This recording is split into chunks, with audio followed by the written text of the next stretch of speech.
오늘 주님께서 주신 말씀은 이사야서 43장 1절로 13절까지의 말씀입니다. 다 같이 한 목소리로 봉독하시겠습니다. 야곱아, 너를 창조하신 여호와께서 지금 말씀하시느니라. 이스라엘아, 너를 지으신 이가 말씀하시느니라. 너는 두려워하지 말라. 내가 너를 구속하였고 내가 너를 지명하여 불렀나니 너는 내 것이라. 내가 물 가운데로 지날 때 내가 너와 함께 할 것이라.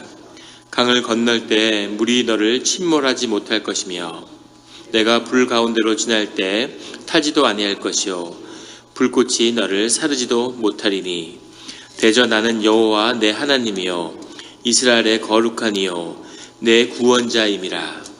내가 애굽을 너의 속량물로 구스와 스바를 너를 대신하여 주었노라. 내가 내 눈에 보배롭고 존귀하며 내가 너를 사랑하였은즉 내가 내 대신 사람들을 내어주며 백성들을 내 생명을 대신하리니 두려워하지 말라. 내가 너와 함께하여 내 자손을 동쪽에서부터 오게 하며 서쪽에서부터 너를 모을 것이며 내가 북쪽에게 이르기를 내놓아라. 남쪽에게 이르기를 가두어두지 말라. 내 아들들을 먼 곳에서 이끌어내 딸들을 땅 끝에서 오게 하며 내 이름으로 불려지는 모든 자 곧 내 영광을 위하여 창조한 자를 오게 하라. 그를 내가 지었고 그를 내가 만들었느니라. 눈이 있어도 보지 못하고 귀가 있어도 듣지 못하는 백성을 이끌어내라. 열방은 모였으며 민족들이 회집하였는데 그들 중에 누가 이 일을 알려주며 이전 일들을 우리에게 들려주겠느냐. 그들이 그들의 증인을 세워서 자기들의 옳음을 나타내고 듣는 자들을 옳다고 말하게 하여 보라. 나 여호와가 말하노라.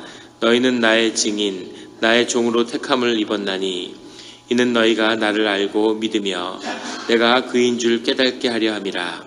나의 전에 지음을 받은 신이 없었느니라. 나의 후에도 없으리라. 나 곧 나는 여호와라. 나 외에 구원자가 없느니라. 내가 알려주었으며 구원하였으며 보였고 너희 중에 다른 신이 없었나니 그러므로 너희는 나의 증인이요 나의 하나님이라. 여호와의 말씀이니라. 과연 태초로부터 나는 그이니 내 손에서 건질 자가 없도다. 내가 행하리니 누가 막으리요.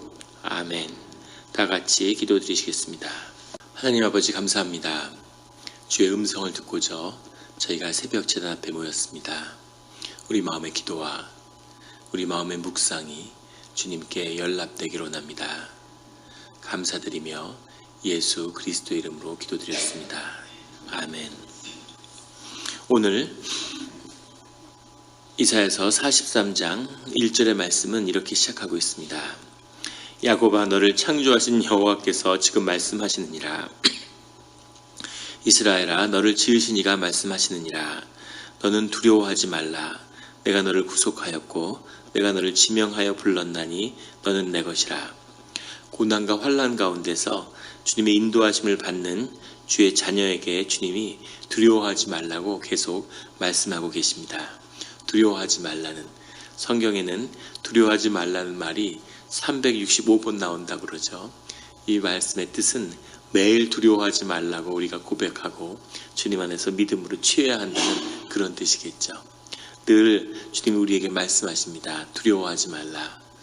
오늘 하루 가운데도 그 어떤 위협에서도 두려워하지 않는 성도님들이 되시기를 예수 그리스도의 이름으로 축원합니다. 계속해서 징계와 환난과 심판의 말씀과 위로와 구원과 자비하심의 말씀이 번갈아 계속 이사야서에 나오는 것을 볼 수 있죠. 이것이 우리가 보는 삶의 이런 일들이 일어나는 부분도 있지만 동시에 늘 그 두 가지의 뜻이 주님 가운데서 공의와 은혜가 우리와 함께하고 있다는 것을 우리가 기억해야 되겠습니다. 주님 우리에게 징계의 그런 말씀도 동시에 주시고 은혜와 자비와 사랑의 말씀도 주시는 거죠. 그 두 가지가 사실은 동전의 양면이고 십자가의 하나님의 은혜와 자비는 동시에 십자가를 통한 징계와 심판이었다는 것을 우리가 기억해야 됩니다. 늘 사랑과 은혜가 있지만 동시에 주님을 잊어서는 안 된다고 하는, 그 은혜를 놓쳐서는 안 된다고 하는 말씀이시죠. 내가 너를 구속하였고, 여기서 구속했다는 말은 가을이라는 말인데, 이것은 시장에서 값을 치르고 그 물건을 샀다는, 매매했다는 그런 뜻입니다. 주님이 거기에 대한 대가를 내가 지불했기 때문에 네가 이제 나한테 속하였다, 이렇게 선포하시는 거죠. 그래서 내가 너를 지명하여 불렀나니 너는 내 것이다. 하나님이 우리의 삶에 대한 소유권을 주장하시는 거죠. 우리가 크리스찬이라고 하는 것, 하나님의 종이라고 하는 것은 우리가 하나님께 속하였다는 뜻입니다. 늘 주님께 속하는, 주님이 우리를 구속했지만 동시에 우리가 주님께 구속되는 그 은혜가 함께하기를 예수 그리스도의 이름으로 축원합니다. 2절에 주님의 사람, 주님의 것이기에 우리는 내가 물 가운데로 지날 때에 내가 너와 함께할 것이라. 강을 건널 때에 물이 너를 침몰하지 못할 것이며, 물 가운데로 지날 때의 물이라고 하는 것은 재앙과 환난과 어려움을 성경에서는 상징하는 것이죠. 근데 그 물 가운데로 지날 때에도 내가 너와 함께 하겠다고 주님이 말씀하시는 거죠. 강을 건널 때 물이 너를 침몰하지 못할 것이며, 이 말씀은 우리에게 출애굽의 때를 기억하게 합니다. 삶의 그 절체절명의 순간에 주님이 강을 건너게 하셨는데, 그 강을 건널 때 물이 침몰을 받지 않는다는 거죠. 거기서 우리가 영적인 세례를 받고 주님의 구속함을 다시 받는 거죠. 그런 삶의 이런 홍해를 건넌 것 같은, 물을 건너는 그런 시기들을 반복적으로 경험하게 됩니다. 이것은 어려움이고, 이것은 도전이고, 이것은 고난이지만 동시에 주님을 의지하고 주님의 보호하심을 받고 주 안에서 새로워지는 그런 기회가 된다는 거죠. 이 의미를, 우리의 마음을 새롭게 하는 세례 때를 기억하라는 겁니다. 우리가 오늘 하루 가운데서 어떤 고난이 있을지라도 그 가운데 새롭게 주님을 의지하고 주님의 역사하심을 경험하는 그런 주의 사람으로서의 오늘 하루가 되기를 예수 그리스도의 이름으로 축원합니다. 3절에 보면 내가 대전하는 여호와 내 하나님이요 이스라엘의 거룩한 이요 내 구원자임이라. 내가 애굽을 너의 속량물로 구스와 스바를 너를 대신하여 주었노라. 하나님이 이스라엘과 주님의 백성에 대한 사랑으로 그들이 치러야 할 대가를 다른 민족을 통해서 치르게 하셨다는 거죠. 이 의미를 하나님이 고레스를 들어서 이 구스와 스바를 그 일을 지칭하는 것이다, 이렇게 해석하는 학자들도 있습니다. 그런데 고레스는 사실 애굽을 치지는 않았죠. 그런데 고레스의 후손들 캄비세스 2세나 다리오 2세 때는 애굽을 치게 됩니다. 그런데 꼭 어떤 구체적인 역사적인 사건은 아닐지라도 고레스가 하나님의 쓰임을 받았지만 어떤 사람들은 또 고레스를 너무 높이는 거죠. 근데 그럴 이유는 없습니다. 하나님의 쓰임을 받았다고 해서 그 사람이 높아질 이유는 없는 거죠. 한국에 있을 때는 그런 얘기하는 분들이 있어요. 어떤 목회자가 있는데 큰 문제를 일으키고 사실은 목회에서 물러나고 주님 앞에 회개해야 할 입장에 있는 건데 또 교회를 개척하는 거죠. 놀라운 사실은 무슨 영적 권세에 묶였는지 거기를 따라가서 또 그 교회가 커지는 겁니다. 그러면 사람들이 뭐라고 얘기를 하냐면 하나님이 함께 하시지 않고 하나님이 그것을 받아주지 않았으면 어떻게 그런 일이 있겠냐고 이렇게 얘기를 하는 거죠. 교회가 커지고 힘이 생기면 목회자가 무슨 짓을 해도 다 좋게 얘기를 합니다. 사람들이 사실은 힘을 높이는 마음이 그 안에 있는 거죠. 힘을 숭배하는 우상이 있는 겁니다. 그래서 그 하나님이 하나님의 사람이 아니었으면, 하나님이 쓰시지 않았으면 어떻게 그런 일이 있겠느냐고 얘기하는 거죠. 그런데 하나님이 쓰시는 것은 맞습니다. 하나님이 쓰셨다고 해서 그것이 그 사람의 삶과 행동을 정당화할 수 없는 거죠. 아수르를 하나님이 쓰셨어요. 아수르가 주님의 뜻에 맞지 않는 잔인함을 행하는 거죠. 그래서 그 끝에는 하나님의 징계를 받는 겁니다. 하나님이 돌을 들어서도 하나님의 일을 이루실 수 있죠. 하나님의 쓰임을 받았다는 게 중요한 게 아니라 그 쓰임을 받는 것이 내게 어떤 구원의 의미가 있는가, 이것이 중요한 겁니다. 목회가 커지고 사람이 많이 생기고 영향력이 있고 막 세상이 들썩들썩하고 그것이 목회자의 답이 아니라 그 일들을 이룬 다음에 그 일들이 자신에게 구원이 되고 삶을 성숙시키고 그것이 자신의 삶에 대한 구원으로 이루어지는 그런 열매들이 있는지 하나님 안에서 그것이 중요한 것이죠. 하나님의 쓰임받았지만 정작 자신은 구원을 받지 못하는 그런 사람들이 기독교의 역사 가운데 계속 나오는 것을 보게 됩니다. 세상에 속는 것이죠. 그것처럼 하나님의 은혜, 하나님이 이스라엘을 통해서 세상을 통해서 이스라엘의 구원을 이끈다고 하는 것, 이것이 더 중요한 것이겠죠. 역사적으로는 고레스가 사실 구스와 스바를 치고 예루살렘을 속량해 준 건 그가 무슨 특별한 신앙이나 그런 게 있어서가 아니라 사실 애굽을 견제하기 위해서 팔레스타인을 이용한 것이라고 보는 견해도 있습니다. 무엇이든 간에 어떤 뜻이든 간에 그것을 통해서 주님이 은혜를 주신다는 거죠. 이것이 하나님의 사람이 세상 가운데서 누리는 은혜입니다. 그 은혜가 떠나지 않는 우리 성도님들이 되시기를 예수 그리스도의 이름으로 축원합니다. 4절에 내가 내 대신 사람들을 내어주며 백성들이 내 생명을 대신하리니 5절에 두려워하지 마라. 하나님이 그 값을 치르신다는 거죠.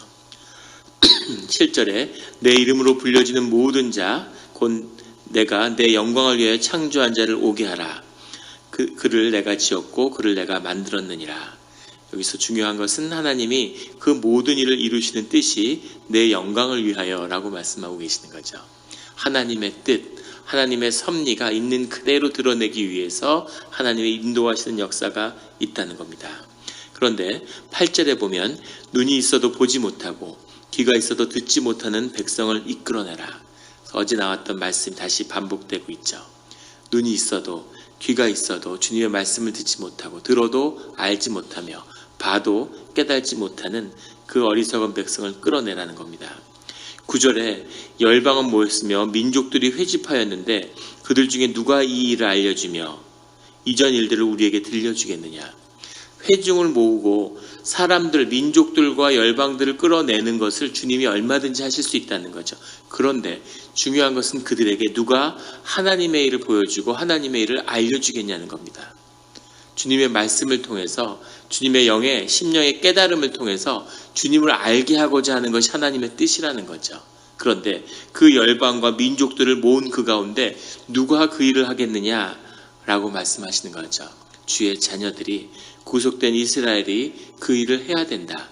내가 너희를 부르는 뜻이 그것에 있다라고 말씀하시는 거죠. 앞으로 세상에 많은 일들이 있겠는데 너희가 세상에 서서 해야 될 일은 너의 삶이 세상에 우뚝 섰을 때 우뚝 서는 게 영광이 아니라 그 가운데서 하나님이 누구셨는지를, 내 삶 가운데 어떻게 함께 하셨는지를, 하나님의 말씀의 뜻이 무엇인지를 전하는 것이 너희의 부름을 받은 소명이라는 것을 기억하라는 거죠. 이것이 하나님이 우리를 부르신 뜻이라고 말씀하시는 거죠. 증인이 되라고 말씀하시는 겁니다.